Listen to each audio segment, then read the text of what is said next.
Lu pada pernah ngebayangin gak gimana jadinya kalau di dunia alternatif asteroid yang seharusnya memusnahkan dinosaurus 65 juta tahun yang lalu itu malah cuman lewat begitu aja cuy di langit, gak pernah nabrak bumi. Akibatnya ya dinosaurus itu tetap hidup dan berkembang jadi makhluk cerdas, anjay, bahkan bisa bertani anjing, what the hell. Selamat datang di The Good Dinosaurs. Di sebuah lembah yang subur, hidup sepasang Apatosaurus yaitu Henry dan Ida. Mereka ini punya kebun jagung yang luas dan dikelola dengan serius cuy. Ya, sekarang dinosaurus itu bisa mengelola kebun anjir, bisa bertani coy, main Harvest Moon, gila gak tuh? Mulai dari nyebar benih, ngolah tanah, nyiram tanaman, sampai nebang pohon. Semua mereka kerjain bareng-bareng.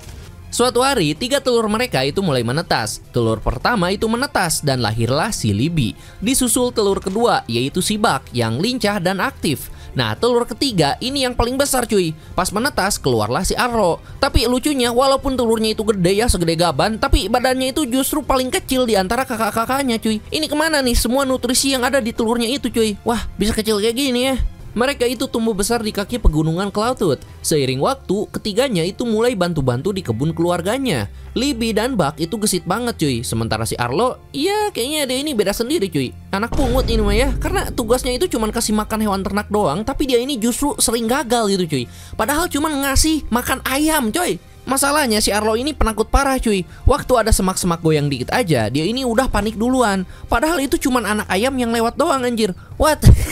Ini dino apaan anjing, takut sama ayam coy. Karena sering gagal nyelesain tugasnya, si Arlo ini belum bisa ngedapetin tanda, yaitu semacam cap kaki di silo jagung yang jadi simbol kalau mereka itu udah ngelakuin hal besar buat keluarga. Sementara itu, Libby dan Buck itu udah dapet tanda masing-masing. Arlo itu jadi makin minder cuy. Bahkan si Buck ini sempat ngejek si Arlo karena belum punya tanda juga.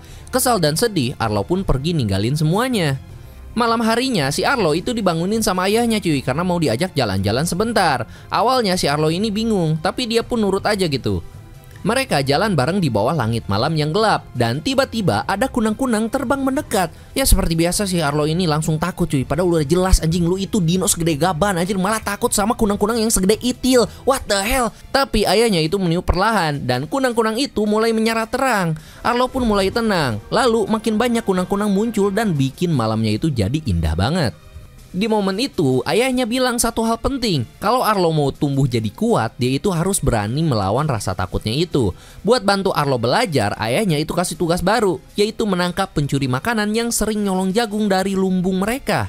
Ayahnya itu mulai ngajarin gimana cara masang jebakan, gimana cara ngenalin jejak si pencuri, dan janji bakalan ngasih tanda kalau si Arlo ini berhasil.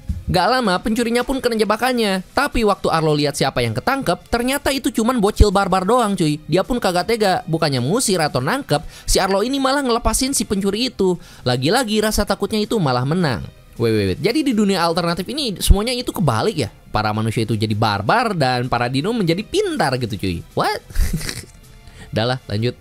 Ayahnya yang ngelihat itu gak marah, tapi langsung ngajak si Arlo buat nyari si pencuri bareng. Mereka pun ngikutin jejak si pencuri keluar area rumah, masuk hutan, makin jauh dari kebun. Arlo itu panik dan takut nyasar, tapi ayahnya nenangin, bilang kalau selama kamu bisa melihat sungai, kamu gak akan tersesat. Di tengah perjalanan mereka, tiba-tiba badai datang. Petir nyambar, angin kenceng, hujan deras banget. Arlo yang panik itu kepleset dan jatuh, kakinya pun keseleo. Ayahnya buru-buru nolongin dia dan ngajak untuk balik. Tapi sialnya air sungai meluap besar banget, banjir bandang datang dari arah pegunungan. Dalam kekacauan itu, ayahnya dorong si Arlo ke tempat tinggi biar selamat. Tapi dia sendiri keburu terseret arus deras dan hilang. Ayahnya pun meninggal. Ya ginilah cuy, resiko punya anak beban ya, mau gimana lagi cuy. Semoga tenang di alam sana ya bapaknya si Arlo. Setelah kejadian itu, ibu Arlo kerja lebih keras buat panen jagung sebelum musim dingin datang. Arlo yang masih sedih berusaha membantu, walau masih kepikiran soal ayahnya. Sampai suatu hari, pas lagi masukin jagung ke dalam lumbung, dia nemuin pencuri itu lagi. Nah, si bocil barbar ini lagi makan seenaknya di dalam lumbung cuy. Arlo pun langsung marah dan ngejar dia sambil nyalahin atas kematian ayahnya. Kejar-kejaran itu pun bikin mereka berdua terjatuh ke sungai dan terbawa oleh arus deras. Arlo itu pingsan dan waktu sadar dia panik total karena pegunungan Cloudtooth itu gak kelihatan sama sekali. Dia sendirian tersesat dan cuman bisa melihat sungai saja. Tapi dia keinget sama kata-kata ayahnya, yaitu ikuti sungai, kamu gak akan tersesat. Dengan sisa tenaga, Arlo jalan mengikuti sungai sambil kelaparan. Dia pun mencoba ngambil buah beri buat dimakan, tapi malah terpleset dan jatuh cuy. Kakinya pun malah terjepit batu besar dan dia pun terjebak di sana. Arlo yang terjebak itu terus berusaha untuk lepas, tapi berapa kali pun dia mencoba, tetap aja gak bisa lepas. Sampai akhirnya pagi pun datang, dan pas bangun, entah gimana kakinya itu udah gak kejepit lagi cuy. Dia pun heran terus ngelihat ada jejak kaki kecil di tanah, deket batu itu. Kayaknya ada yang bantuin dia waktu dia pingsan. Karena langit mulai mendung, Arlo buru-buru bikin tempat berteduh dari ranting dan daun. Gak lama kemudian, dia ngerasa ada sesuatu yang mendekat. Ternyata itu adalah si bocil barbar cuy. Kali ini si bocil barbar itu gak nyolong cuy, tapi dia ini malah membawa berbagai macam makanan kayak kadal, kumbang, dan pokoknya yang gitu-gitulah. Tapi Arlo yang herbivora ini jelas gak doyan. Akhirnya si bocil pun ngasih buah beri. Nah ini nih baru cocok, langsung dilahap sama si Arlo sampai bersih cuy. Bahkan si Arlo ini sampai ngomel-ngomel minta lagi cuy. Si bocil ini ngajakin si Arlo ke suatu tempat buat nyari buah beri. Tapi pas udah deket pohonnya, si bocil itu sempet nyegah si Arlo buat naik. Arlo itu cuek dan tetap naik. Malah ada ular di situ cuy. Arlo pun kaget dan jatuh. Pas ularnya mau nyerang, si bocil itu langsung bantuin si Arlo. Si ular pun kabur dan Arlo pun selamat. Gak jauh dari situ, mereka pun ketemu sama Triceratops aneh bernama Forest Woodbush. Triceratops ini suka ngumpulin makhluk kecil yang dia anggap bisa ngejaga dia. Nah sekarang dia ini pengen punya si bocil. Akhirnya mereka main tebak-tebakan nama. Siapapun yang manggil nama si bocil itu dan berhasil nengok, berarti dia milik si pemanggil cuy. Dari sekian banyak nama aneh, cuman satu yang bikin si bocil ini nengok, yaitu Spot. Yap, benar banget si Arlo yang ngasih nama itu cuy. Berarti si Spot sekarang resmi jadi temennya si Arlo. Si Triceratops itu bilang Spot ini bakal jaga Arlo selama perjalanan pulang. Sejak saat itu mereka jalan bareng dan Arlo itu mulai banyak belajar dari si Spot. Mulai dari cara survive, berenang, sampai berani ngadepin alam liar. Suatu hari mereka nemuin buah aneh dan nyobain makan. Ternyata itu buah malah bikin halu cuy. Ini mah kecubung purbajir. Haha. Mereka langsung ngelantur, ketawa-ketawa sendiri dan ngalamin trip singkat yang aneh banget. Malam harinya Arlo nunjukin ke Spot pertunjukan kunang-kunang yang indah banget.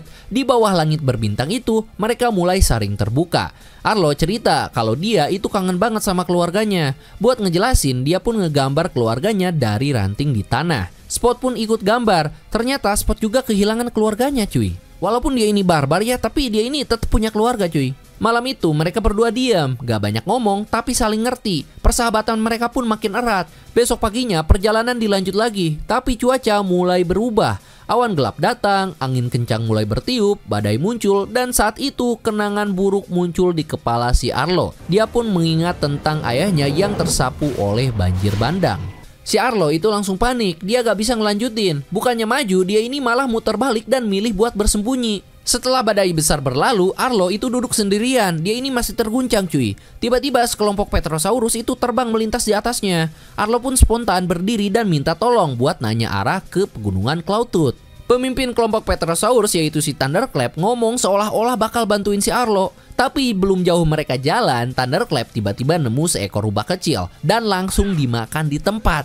Si Arlo itu langsung shock. Ternyata Petrosaurus ini bukan penolong cuy, tapi predator bengis yang nyari mangsa pasca badai. Arlo ketakutan dan langsung kabur, tapi Thunderclap malah ngelihat si Spot dan mengincarnya juga. Kejar-kejaran pun gak bisa dihindari. Arlo dan Spot lari sekencangnya, sampai akhirnya mereka ketemu sekelompok T-Rex. Untungnya para T-Rex ini bukan musuh, justru mereka ini ngusir Thunderclap dan gerombolannya. Tapi T-Rex yang paling sangar yaitu si Butch malah ngebentak si Arlo dan nyuruh dia buat pergi. Untungnya Ramsey dan Nash anaknya si Butch itu ngejelasin kalau mereka itu lagi punya masalah juga. Gembala kerbau mereka itu hilang karena dicuri. Arlo yang pengen bantu ngasih ide, yaitu Spot bisa ngebantu ngendus jejaknya. Dan bener aja si Spot ini mulai ngendus tanah, lalu jalan pelan-pelan ngikutin bau. Anjir, ini manusia udah kayak anjing aja coy. What? Jadi di dunia alternatif kita ini tidak berevolusi menjadi manusia pintar, tapi malah berevolusi menjadi anjing. What the hell? Jadi asu coy. Oke, sampai akhirnya mereka pun berhasil menemukan jejaknya. Mereka semua langsung bergerak dan akhirnya nemuin para pencuri. Sekelompok Velociraptor liar yang lagi nyembunyiin kawanan kerbau. Butch kasih tugas ke si Arlo dan Spot buat jalan ke tengah kawanan. Terus teriak sekuat tenaga. Rencananya itu bakal mancing Velociraptor keluar. Pas mereka sampai di tengah bantuan, Arlo itu langsung teriak, "Hidup Jokowi!" Dan benar aja, Velociraptor itu langsung nyerbu mereka. Arlo itu diserang dan gak lama si Butch, Ramsey, dan Nash itu datang bantu. Pertarungan besar pun terjadi antara T-Rex dan Velociraptor. Sambil berantem, kawanan kerbau itu jadi panik dan mulai lari. Tapi para T-Rex itu tetap ngelindungin si Arlo dan si Spot sambil ngegiring kawanannya balik ke tempat aman. Akhirnya kawanan kerbau itu berhasil diselamatkan. Malam harinya, mereka semua istirahat dan saling cerita soal luka masing-masing. Ramsey itu kehilangan sebagian ekornya. Nash itu bilang kalau dia itu udah gak bisa ngerasain sisi tubuh tertentu. Dan si Butch, dia itu punya luka parah di wajahnya gara-gara berantem sama buaya besar. Si Butch kemudian ngomong ke si Arlo soal rasa takut. Dia bilang kalau rasa takut itu wajar, tapi kita gak bisa terus-terusan dikalahin sama rasa takut. Harus berani ngelawan. Keesokan paginya, salju mulai turun. Arlo melihat itu sebagai tanda musim dingin sudah dekat. Dia pun harus cepat pulang. Mereka pun lanjut jalan lagi. Dari kejauhan, akhirnya puncak pegunungan Cloudtooth itu kelihatan. Arlo pun langsung bersemangat. Tiba waktunya buat pisah jalan. Arlo itu pamitan sama Butch, Ramsey, dan Nash. Mereka udah jadi semacam keluarga kedua buat si Arlo. Tapi tujuannya jelas, dia itu harus pulang. Arlo dan Spot lanjut lari ke arah pegunungan Cloudtooth. Udah makin dekat, tapi tiba-tiba Spot malah berhenti. Dia melihat sekelompok manusia liar yang mirip kayak dia. Saat Spot melihat kelompok manusia itu, dia langsung tertarik dan pelan-pelan mulai mendekat. Tapi Arlo yang udah deket banget sama si Spot ngerasa berat buat ngelepasinnya. Dia narik Spot dan ngajak balik lagi ke arah gunung Cloudtooth. Spot pun bingung, tapi dia pun ngikut aja. Cuaca tiba-tiba berubah lagi. Awan gelap datang, angin kencang, dan badai besar kembali menghantam. Dari langit muncul sesosok familiar, yaitu si Thunderclap dan gerombolan Petrosaurusnya. Mereka pun langsung menyerang si Arlo dan si Spot. Spot sempat ditangkap dan dibawa terbang. Arlo sendiri jatuh ke jurang dan pingsan. Dalam kondisi tak sadar, Arlo itu bertemu dengan ayahnya. Ayahnya membimbing dan memberi semangat. Tapi kemudian Arlo sadar kalau itu cuman halusinasinya saja. Ayahnya itu udah gak ada. Dengan semangat baru, Arlo pun bangkit. Dia gak bisa biarin si Spot dibawa begitu saja. Hujan badai itu makin deras, tapi dia tetap maju, nyari si Spot di tengah kegelapan. Akhirnya dia nemuin si Spot yang lagi dikelilingi sama Petrosaurus. Tanpa ragu, Arlo pun langsung nyerbu dan dorong mereka semua ke sungai. Tapi Thunderclap gak tinggal diam. Arlo ditangkap lagi, tapi dia terus melawan. Dengan kekuatan penuh, Arlo pun menjatuhkan pohon besar ke arah Thunderclap dan kawan-kawannya. Spot pun ikutan membantu. Dia berhasil ngerobek salah satu sayap si Thunderclap. Arlo terus ngelawan, sampai akhirnya kayu besar dijatuhkan ke si Thunderclap yang bikin dia tenggelam. Setelah pertarungan sengit itu, Arlo loncat nyelamatin si Spot dari serangan terakhir. Tapi arus sungai deras banget cuy, dan mereka berdua itu terbawa arus sampai jatuh dari air terjun besar. Di bawah sana, Arlo berhasil ngambil Spot dan bawa ke tepi sungai. Keduanya pun selamat, walau udah kehabisan tenaga. Setelah badai benar-benar reda, perjalanan mereka pun dilanjut lagi. Gunung Cloudtooth kini terlihat jelas, udah deket banget. Tapi sebelum nyampe, mereka ketemu lagi sama sekelompok manusia liar yang sempat dilihat oleh si Spot.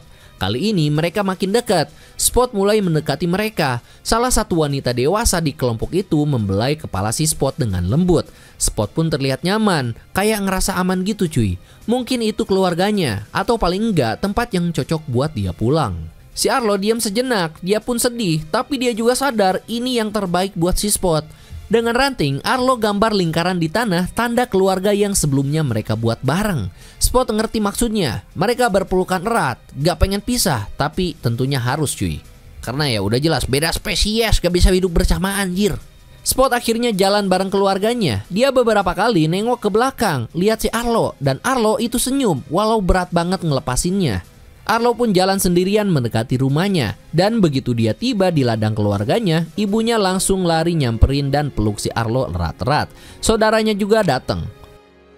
Arlo sekarang bukan lagi anak penakut, dia udah berani ngadepin dunia luar, udah berani ngelindungin yang dia sayangi. Akhirnya Arlo ngukir tanda di batu, di antara tanda milik ayah dan ibunya.